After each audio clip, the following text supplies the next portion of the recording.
What's up, everybody? Thanks for tuning in to the BS Show. I just saw yesterday, and I'm sure most of you have too, that Conor McGregor notified the UFC that he would accept a bout with Dustin Poirier. He wants it to be either in November or December. I think the UFC wanted it to be in 2021, and McGregor said no. So I guess Dustin Poirier and Conor have both verbally agreed and told the UFC they would do it. They're just waiting to put the pen on paper. And I'm sure a lot of people were excited to have Conor McGregor back. I'm sure Dustin Poirier is excited to get that fight back, possibly get that loss back and maybe make some money. And the whole thing I could think of the entire time when I'm reading this is why? Why in the hell would Conor McGregor want to fight Dustin Poirier again? He already beat him, I think 5, 6, 7 years ago. Dustin Poirier doesn't hold a belt. There is no logical reason for me to understand why Conor McGregor would want to fight Dustin Poirier again. It's a noble thing that he's going to donate to charity, and I guess Dustin Poirier has a charity that Conor McGregor is going to donate like $500,000 to.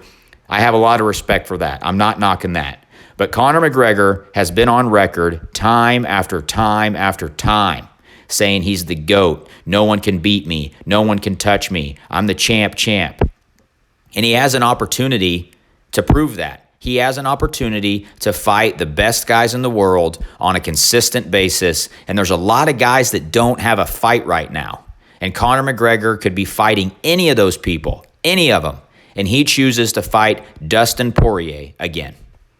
Dustin Poirier is on a tear. I'll give it to the guy. He's looking way better at 155 and 170 than he did at 145. I just think he was, zapping his body too much. But why would Conor McGregor not want to fight guys like Tony Ferguson, like Dan Hooker, like Paul Felder, like Kevin Lee, Ali Quinta, Charles Oliveira? Guys to cement himself as the greatest of all time, which he says he is all the time.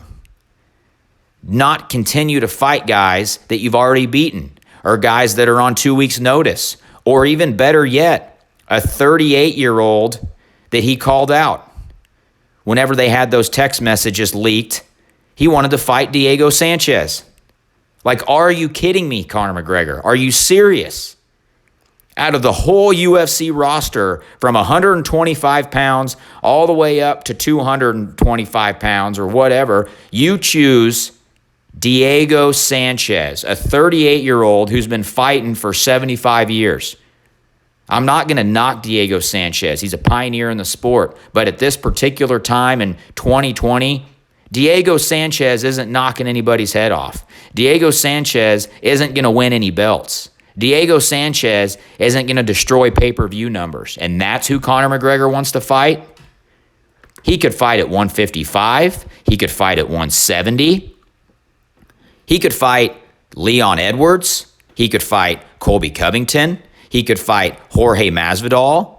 He could fight Nate Diaz again, Anthony Pettis, Stephen Wonderboy Thompson, Vicente Luque. But nope. I either want to fight Diego Sanchez or Dustin Poirier. This is why I can continue to have no respect for Conor McGregor. He wants to pick his fights, and then he wants to jump everybody and get that title shot. The quote-unquote champ never even had a fight at 155 pounds. He just got to jump everybody and fight Eddie Alvarez. I mean, come on, Conor McGregor. What are you doing?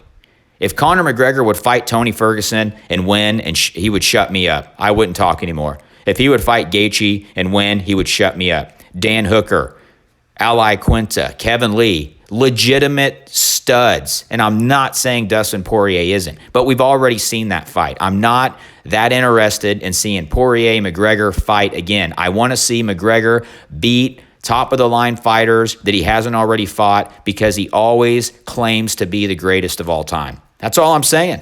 That is all I'm saying. Put your money where your mouth is. To be the best, you got to beat the best. And Conor McGregor has beaten some really good fighters. But he's also beaten some really good fighters on short notice. Nate Diaz. He's also, when he was at 145 pounds, fought Chad Mendez for the interim belt on short notice. There's a lot of asterisks on Conor McGregor's resume, if you ask me, and this continues to prove my point. So let me know in the comments below if you guys know what Conor McGregor's up to. Do you think that he should fight Dustin Poirier? And if you do, let me know. I appreciate you tuning in.